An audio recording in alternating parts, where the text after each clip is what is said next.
My name is David Lynn. For decades, people saw me as the polished CEO of Horizon Air, the man in the tailored suit, the one smiling on magazine covers, the face of a billion-dollar airline. But what they didn't see was the truth. I had no idea what it actually felt like to fly my own planes anymore. That changed the day I went undercover, and it all started with a cup of coffee that burned more than my skin. But let me take you back to where it began. It started in the boardroom, as it often does, reports stacked on the table, graphs flashing on a screen, customer satisfaction down 15% in 6 months, complaints about rude staff, broken cabins, even discrimination up 30%. My CFO pointed out that profits were rising. My board argued that affordability mattered more than comfort. But staring at those numbers, I felt sick. My mother, who founded this airline with one small propeller plane, used to tell me, know every job, feel every journey, When was the last time I flew like an ordinary passenger? I couldn't remember, and that's when it hit me. So I stood up and said words that froze the room. I'm going undercover. The venture capitalist laughed. My CFO looked nervous, but I wasn't joking. For 2 weeks, I would fly as a passenger, economy, business, first class, under a false name, no perks, no private jets, just me, a traveler named Rui Lin, and that's how the journey began. But I had no idea just how bad things really were. My first flight was Boston to Chicago. Economy, middle seat, 21B, boarding was chaos, families scattered, gate agents frazzled. A father juggling 2 toddlers wrestled with a stroller while his wife apologized to everyone around her. I helped them lift bags, smiled to ease their stress. No airline staff lifted a finger. When I sat down, the buckle stuck with grime. The cushions sagged. The elderly woman beside me, Clara, sighed. Horizon used to feel special. Now it's just cheap. That line burned into me. Snacks arrived, pretzels in a plastic bag, water in a flimsy cup. I asked for coffee.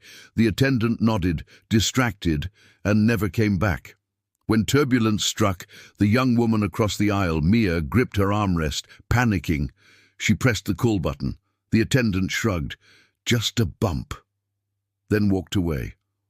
I leaned over, spoke softly, taught her a breathing trick. She calmed, then told me she was heading to a job interview. I'm probably blowing it already, she laughed nervously. I looked at her and said, you're handling this with grace. That's not nothing. The plane landed without smiles, without warmth, just the dull shuffle of people eager to escape. I thought, if this is economy, maybe business class is better.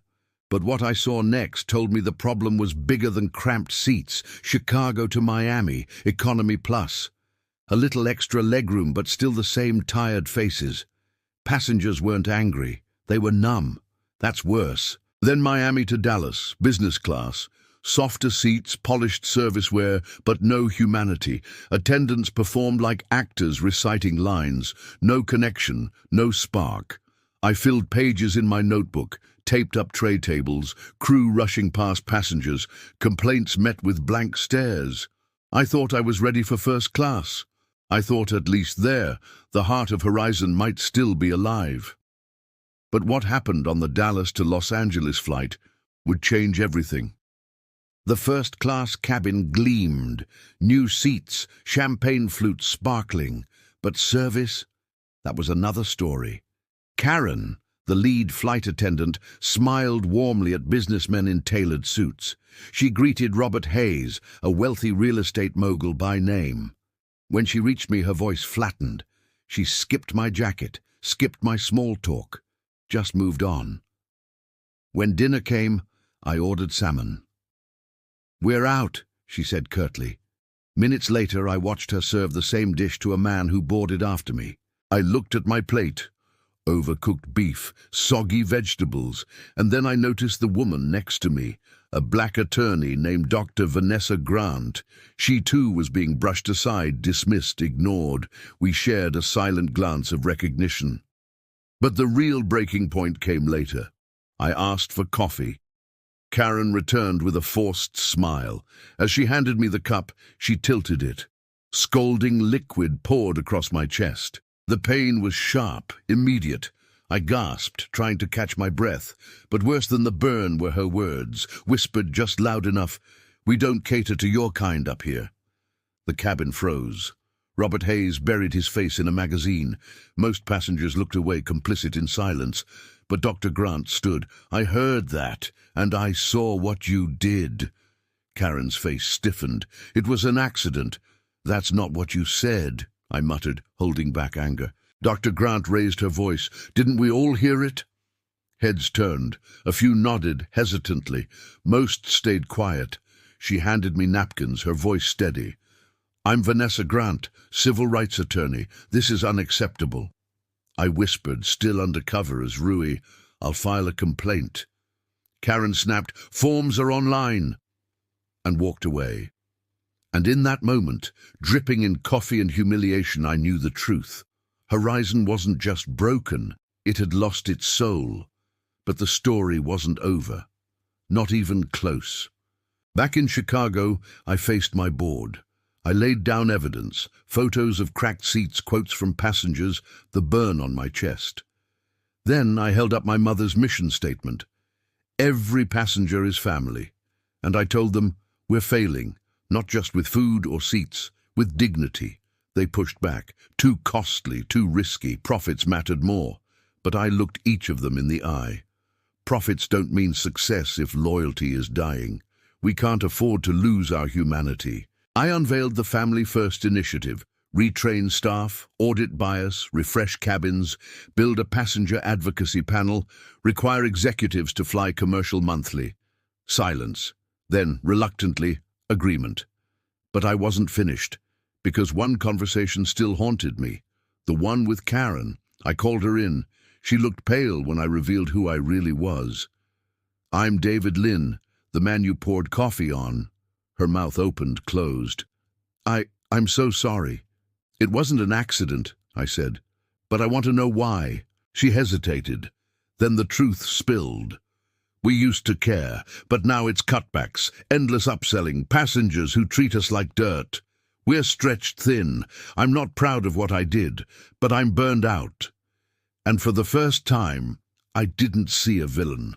I saw a human crushed by a broken system, so I slid a folder across the table. Inside, a job offer. "Help me fix it. Senior advisor to the Family First initiative. You know what's broken. Show us how to repair it." Her eyes filled. She nodded. "Yes." And that's when change truly began. 6 months later, Horizon looked different. Complaints of bias dropped 60%. Passenger satisfaction surged. Staff morale lifted. At a press event, I stood beside Emily, my CFO, beside Dr. Grant, now leading our advocacy panel. And yes, beside Karen, who was helping train our crews with a new philosophy. A reporter asked how we turned it around. I answered with the simplest truth I'd learned. Dignity is good business. Sometimes you need to feel failure to find success. But the real test came not on stage, but back in the skies. On a flight to New York, I sat in economy again. The attendant greeted me warmly. No pretense, just kindness. Beside me, Margaret, an elderly passenger, smiled and told me about her son, a Horizon mechanic. She patted my arm. "It feels different now. Someone at the top must finally be listening."